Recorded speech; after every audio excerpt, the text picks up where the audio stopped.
Hello everyone, good afternoon. কেমন আছো সবাই? আমার পরিবারে তোমাদের সকলকে স্বাগত। আমি লাস্ট দুদিন একদম ভিডিও পোস্ট করতে পারিনি, তার পিছনে একটা গল্প আছে, সেটা তোমাদেরকে আজকে শেয়ার করব। এবং যেটা আমার কর্তব্য, আমার সঙ্গে কি হচ্ছে না হচ্ছে সেটা যদি আমি তোমাদের অর্ধেক জানাই আর অর্ধেক না জানাই, সেটা কিন্তু কখনোই একটা ডেলি ব্লগারের পক্ষে মানে সুখকর নয় বা ঠিকঠাক নয়। তার উচিত মোটামুটি কিছুটা, যেটা যতটুকু বলা উচিত নয় সেটা বাদ দিয়ে টোটালি একটা ফ্যামিলি মেম্বার হিসেবে তোমাদের সাথে সমস্ত কিছু শেয়ার করা এবং সবটাই বলা। এবং আমি জানি, কিছু ক্ষেত্রে লক্ষ্য করেছি, আমার ফ্যামিলি রিলেটিভ বলো বা কিছু বন্ধু বা ফ্রেন্ড সার্কেল আছে যারা আমার ব্লগ দেখে, তারা কমেন্টস না করলেও তারা ব্লগ আমি দিচ্ছি না এটা হিসাব করে তারা কিন্তু বুঝতে পারে না যে কি হচ্ছে। এবার আমি যদি কি কারণে ব্লগটা করতে পারছি না বা ভিডিও করতে পারিনি সেটা তোমাদের জানিয়ে থাকি, তো তোমরা যারা অস্থির হচ্ছ তারা সেইটাতে একটু শান্তি পাও, ঠিক আছে? তো খানিক সময় ভালোও লাগে, যখন আমি থাকবো না তখন আমার না থাকাটা যারা খোঁজে তারাই কিন্তু আসল বন্ধু, এটা ভালোই লাগে। তো এখন এই মুহূর্তে আমার কাছে মোটামুটি ফেসবুকটা ওপেন হয়েছে, হোয়াটসঅ্যাপ এখনও ওপেন হয়নি। গল্পটা প্রথম থেকে বলি তাহলে। 29 তারিখে শালিনীর মানে অডিশন ছিল, যেটা হচ্ছে কি ওদের সারেগামাপ্পার আর কি গ্রুমিং সেকশনের অডিশন। গ্রুমিং সেকশনের অডিশন মানে হচ্ছে গিয়ে ওর থার্ড রাউন্ডের একটা অডিশন হবে, যে অডিশনটার পরে ওকে ডিরেক্ট গ্রুমিংয়ে নেওয়া হবে। গ্রুমিংটা হয়ে গেলেই ও গ্র্যান্ড অডিশনে চান্স পাবে, যেটা টিভিতে দেখানো হবে এবং সেখানে জাজেসরা থাকবে, জাজেসরা সিলেক্ট করবে। তো সেই গ্রুমিং সেকশনের অডিশনটাতে যাওয়ার জন্য আমি মানে ভোর মানে বিধান ধরবো, তো তো সেই কারণে মোবাইলটাতে একদম চার্জ ছিল না, আর মোবাইলটাতে অ্যালার্ম দিয়েছিলাম 3:30 নাগাদ। অ্যালার্ম দিয়ে ঠিক এরকম প্লাগে মোবাইলটাকে চার্জ দিয়ে আর প্লাগটার ওপরেই ফোনটাকে চাপিয়ে দিয়েছি, ঠিক আছে, যাতে আমি অ্যালার্মটা বাজা শুনতেও পাই। আমি সাধারণত এইভাবে চার্জ দিই না, আমি সরিয়ে রেখে হয় সুইচ অফ করে চার্জ দিই, সারা রাত একটু রেস্ট পাবে, আর নচেত অন্য জায়গায় দিই, ঠিক এইভাবে দিই না, কিন্তু দিতে বাধ্য হয়েছি। অ্যালার্মটা শুনতে হবে আর সারা রাত্রি চার্জটাও আমাকে নিতে হবে, কারণ কি আমার পরের দিন বেরোতে হবে। কি হয়েছে রাত্রেবেলা, আর তার উপরেই ওই চার্জারের ওপরেই হচ্ছে ফ্যানের রেগুলেটর, দুটো ফ্যান এই রুমটারই। এই যে এখানে একটা ধরো ফ্যান আছে আর একটা আমার সামনে একটা ফ্যান আছে, দুটো ফ্যান এসি চলছে, তো দুটো ফ্যানই রাত্রে চলে, এসি প্লাস দুটো ফ্যান। আর ঠিক ওই জায়গাটাতেই প্লাগ পয়েন্ট, আর ওইখানেই আমি ফোনটা চার্জে চাপিয়েছি। রাত্রি 1:30-2 নাগাদ মিত্রবাবু উঠেছে, দিয়ে তৃষার ফ্যানটা কি অ্যাডজাস্ট করতে হয়েছে আর কম বেশি এরকম, দিয়ে ফ্যানটাকে অ্যাডজাস্ট করেও হাতটাকে নামিয়েছে, তারে হাত লেগেছে, দিয়ে সোজা মানে ফোন ওপর থেকে একদম পুরো মাটিতে। আর মাটিতে পড়েছে, এত জোর পড়েছে, আর আমার ফোনটা না স্যামসাংয়ের ফোন, খুব পতন, মানে এত পড়েছে। আমি তো অনেকবার ফেলেছি, এটা ওর লাস্ট মানে মৃত্যু যাকে বলে, সেই জন্য আমার আরও খারাপ লাগছে। আমি নতুন ফোনে এখন ভিডিও করছি, যে কারণে আমি খুব একটা কনফিডেন্টের সঙ্গে ভিডিও করতেও পারছি না, কেন কি টোটালি ফিল্টার ছাড়া আমি ভিডিও করছি। যতই বলো, আমি তো একটা অ্যাটলিস্ট মেয়ে, ফিল্টার ছাড়া ভাই কেউ একটা ছবি তোলে না, সেখানে আমি বিনা ফিল্টারে একটা ভিডিও করছি। জানি না তোমাদের কেমন লাগছে, যাই লাগুক কথাগুলো জাস্ট শোনো। এই ভিডিওটার মধ্যে অনেক কিছু ইনফরমেশন থাকবে, অনেকের ক্ষেত্রে সেটা কাজে লাগবে, গান বাজনা সংক্রান্ত যারা যুক্ত আছো তাদের ক্ষেত্রে হয়তো কাজে লাগবে, সেক্ষেত্রেই ভিডিওটা প্লিজ দেখো আর লাইক করতে ভুলো না। তো যাই হোক, ফোন ওপর থেকে নিচে পড়লো, এত কিছু হয়েছে। আমি ঠিকই আমার উল্টো দিকে খাটটাতে আমি শুয়েছি, আর এখানে তৃষা শুয়েছে, তো ফোনটা পড়েছে। ফোন পড়েই তৃষা বললো, ইস এত জোর আওয়াজ হলো, কি হয়েছে দেখি। তো তখন ওর বাবা বলছে, দেখ ফোনটা এরকম পড়ে গেছে, সঙ্গে সঙ্গে ডিসপ্লে, ব্যাস ডিসপ্লে পুরো একদম ভেঙে গেছে। তো কি করা যায়, দিয়ে সকালবেলাতে আমি উঠে দেখছি, আমি এত কিছুই জানি না, আমি টায়ার্ড। আর বেশিরভাগ হয় কি বলো তো, দুপুর দিকে না আমি একদম ঘুমাই না, আমি ফোন এডিট করি, কিভাবে ভিডিও করব এটা ওটা ঘেঁটে বেড়াই, আমি দুপুর ঘুম একদম নেই। তারপর তো রেডি হয়ে দিয়ে জিম চলে যাই, এখন না হলে জিমটা টোটালি বন্ধ। লাস্ট দুটো সপ্তাহ আমি জিম যাইনি, 2 সপ্তাহ কি 3 সপ্তাহ আমি জিম যাওয়া হয়নি, এই এত গরমের জন্য। তো সেই জন্য আমি না শুই আর ঘুমিয়ে যাই, এটা হচ্ছে মানে স্বাভাবিকভাবে। তো আমি না জানি না, আমি সকালে ঘুম থেকে উঠে অ্যালার্মটা বাজলো, অ্যালার্ম বাজার আগেই দেখছি মিত্রবাবু উঠে গেছে, দৌড়াদৌড়ি করছে, আর শালিনীও উঠে গেছে। আমি ভাবছি এত আমি কি মানে শুনতে পেলাম না এলাম, তারপর উঠে দেখি ওরা ফোনের কি এটা ওটা চেঞ্জ করছে, কি করছে। আমি কি হয়েছে রে, বলছে কিছু না, আমাকে কিছু জানানো হচ্ছে না। আমি আপনার দেখলাম, আমি নিজে রেডি হই, কেন কি টোটো অটোওয়ালা চলে আসবে, আমাকে বিধানটা ধরতেই হবে, আর আমার একটু টাইম লাগে, একটু ফ্রেশ হবো, একটা ধূপকাঠি কমসে কম ঘটায় জ্বালবো, সারাদিনের ব্যাপার, আর তো পুজো টুজোর মিত্রবাবু যা করার করবে, তো আমি একটু নিজের কাজে ব্যস্ত হলাম। তারপর ওদের ফোন নাড়ানাড়ি নিয়ে আমার একটা সন্দেহ হলো যে কী হয়েছে দেখি তো। তখন দেখছি যে ফোনটা আমার এরকম ডিসপ্লেটা গেছে, আমার ফোনে সিম কার্ড মিত্রবাবুর ফোনে ট্রান্সফার করা হচ্ছে, এবং ওটার আমার ফোনে। এবার হচ্ছে কি, ওকে যে ফোন ছাড়া চলে যাব আমি তৃষাকে নিয়ে যাচ্ছি, এটার জন্য ও টেনশন করছে যে আমি কি পারবো। আর সেটা হচ্ছে গিয়ে আমি যেখানে নিয়ে যেতে হবে রাজারহাট, ডিআরআর স্টুডিও রাজারহাট, যেখানে আগে গিয়েছিলাম। তো সেখানেই আর কি প্রচণ্ড গরম, 42, 43, 44 টেম্পারেচার, কলকাতা 43 ছিল বোধহয়। তো যাই হোক, তাই আমি বললাম যে দেখো, যদি না ফিরতে পারি তো আমি মান্তুর কাছে থেকে যেতে পারবো, তোমার পক্ষে থাকাটা মুশকিল হয়ে দাঁড়াবে, ওর থেকে তুমি থাকো, আমি যাচ্ছি। আর আমি মিত্রবাবুকে দেখেছি, আমি মেয়েকে অনেক জায়গায় কম্পিটিশনে নিয়ে গেছি, তো ওই এক জায়গায় অনেকক্ষণ বসে থাকতে কিন্তু ছেলেরা পারে না, ওটা মারাই পারে। বাবারা দিয়ে এলো নিয়ে এলো ঠিক আছে, কিন্তু এক জায়গায় ওই ঘন্টার পর ঘন্টা বসে থাকা ছেলেদের পক্ষে কিন্তু খুব মুশকিল ব্যাপার। তো সেই কারণেই আমার যাওয়ারই আমি ঠিক করেছি। আর যদি থাকতে হয়, যদি সিলেক্ট হয়, তাহলে তো গ্রুমিংয়ের জন্য থাকতেই হবে। তো সেই কারণেই ব্যাস সকালে উঠে দেখি ফোন ভাঙা, তো ফোন ভাঙা দিয়ে সেই দিনটা শুরু হলো। তারপর তো ঠিক আছে, ফোনটা সিম চেঞ্জ হলো, আমাকে ওর ফোনটা দেওয়া হলো, আর ওর ফোনটাতে ঠিকঠাক ভিডিও হয়ও না। আর মনটা ভেঙে গেল, প্রথম থেকে একটা কীরকম খারাপ দিয়ে শুরু হলে মনটা কীরকম ভেঙে যায় না, তো মনটাও সঙ্গে সঙ্গে ভেঙে গেলো যে আর ভিডিও করবো না, দেখা যাক কি হচ্ছে না হচ্ছে। তো ওরা টাইম দিয়েছিল 12:30, ঠিক আছে। তো আমরা ঠিক মোটামুটি এদিক ওদিক করতে করতে একবার মোটে গেছি। আর ওই যা অত কি আমরা কি অতটাও যে তাড়াতাড়ি লোকেশন দেখে বা গুগল সার্চ করতে করতে গেলেও দেখবে সবসময় কিন্তু ঠিকঠাক হয় না।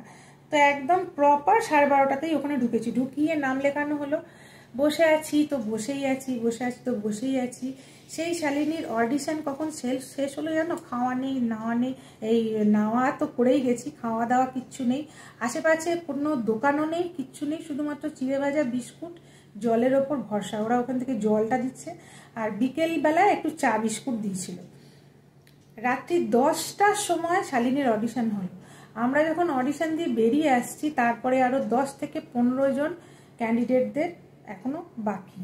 তো এই হচ্ছে কন্ডিশন। আমরা গার্জেনরা কোথায় বসে আছি, তোমাদের সঙ্গে হয়তো শেয়ার করেছি ভিডিওটা, যেখানে দিদি নাম্বার 1-এর মানে শুটিং হয়, তো সেই জায়গাটাতে মানে আমরা গার্জেনদের বসতে দিয়েছি। যাই হোক, ওখানটা এসি ফ্যান, 3-4টে স্ট্যান্ড ফ্যান সমস্ত দিয়েছিল। আর ভেতরে না সবসময় ভিডিও করতে দিচ্ছে না, অ্যালাউড নয়, সেই জন্য আমি সেইভাবে ভিডিও করিও নি, যে দেখি আগে কি হয়। তোমাদের তো প্রপার আমি জানাবোই কি হচ্ছে না হচ্ছে, একটু টাইম লাগবে। তো মান্তুর ওখানে থাকতে হবে, সেই জন্য ওকে ফোন করলাম যে এরকম ওরা আজকে ডিসিশন দিতে পারছে না, যে আজকে রেজাল্টটা বলতে পারবে কি না, কালকে রেজাল্ট বলবে, মেসেজ যাবে, মেসেজ বা ফোন গেলেই সিলেক্ট হয়েছে, না তো বা সিলেক্ট হয়নি। তো রাত 11টার সময় তখনও আমরা রাস্তাতে, উল্টোডাঙা, হ্যান ত্যান, এটা ওটা, মানে প্রপার আমি ঠিকঠাক হয়তো বলতে পারবো না, মানে যেখানে শুটিং বলছি, যেখানে অডিশনটা হয়েছে সেখান থেকে মান্তু যেখানে থাকে, সেটা মানে কলকাতার এক প্রান্ত থেকে আর এক প্রান্ত, ঠিক আছে। তো রাত্রি 11টার সময় আমরা ঘর ঢুকেছি। তো ওই ওলা বুক করে, এটা ওটা বুক করে, মানে যাই হোক কোনোভাবে রাত্রি 11টার সময় বুক করলাম। আর গরম বন্ধুরা, মানে এত দুর্ধর্ষ চরম, এসব সমস্ত কিছু শব্দের বাইরে যদি কিছু শব্দ থাকে তো সেইগুলো। তো রাত্রেবেলায় মানতে একটু পোস্ত ভাত করেছিল, ওর ওখানে খেলাম, দিয়ে ওখানে রেস্ট করলাম। সকালবেলাতে ফোনও আসেনি আর কোনো মেসেজও আসেনি। আর একটা আমাদের চিন্তার বিষয় ছিল, দুটো নাম্বার দেওয়া ছিল, আমার ফোনে হোয়াটসঅ্যাপ নাম্বার দেওয়া ছিল আর ফোন নাম্বার, আর শালিনীরটা ছিল। তো আমরা ভাবছি যে আমারটাতে যদি হোয়াটসঅ্যাপ করে তাহলে তো আমার ফোনটা ভেঙে গেছে, তাহলে কি করে আমরা জানতে পারবো। তো আমরা ফোন করলাম 10টা, 10:30টার দিকে, এবং তারপরে জানতে পারলাম যে ও সিলেক্ট হয়নি, ঠিক আছে। তো ওইখানে যাওয়ার পর যে একটা ফর্ম ফিল আপ করতে, একটু জল খেলাম, যেটা হচ্ছে এসিতে বসে আছি তাতেও গলা শুকিয়ে যাচ্ছে। তো যেটা হচ্ছে কি, ওইখানে গিয়ে আর একটা ফর্ম ফিল আপ করতে হয়, এবং 3rd রাউন্ডে একটা ফর্ম ফিল আপ সবাইকেই করতে হবে, যারা যারা মানে সারেগামাপার অডিশন দিচ্ছ বা নেক্সট ইয়ার বসাবে বলে ভাবছো, তাদের জন্য এটা একটা ইনফরমেশান যে এরকম এরকম প্রসেস মেনটেন হয়। এটা কিন্তু আগে মানে আমি লাস্ট টাইম যখন শালিনীকে বসেছিলাম তখন কিন্তু ছিল না। তো এই অবধি যখন ও গেছে তখন এই প্রসেসটা বাকি সবার জেনে রাখাটা দরকার। এবং তোমরা যারা যারা বসবে তারা পুরো প্রিপেয়ার হয়ে কিন্তু ফার্স্ট অডিশনটা দিও। কেন কি ফার্স্ট অডিশনটা আমার জেলাতে হচ্ছে বলে আমি ফট করে দিয়ে দিলাম, সেখানে তুমি সিলেক্ট হয়ে গেলে তারপরে যে প্রসেসগুলো আছে সেগুলো কিন্তু ভীষণ হার্ড।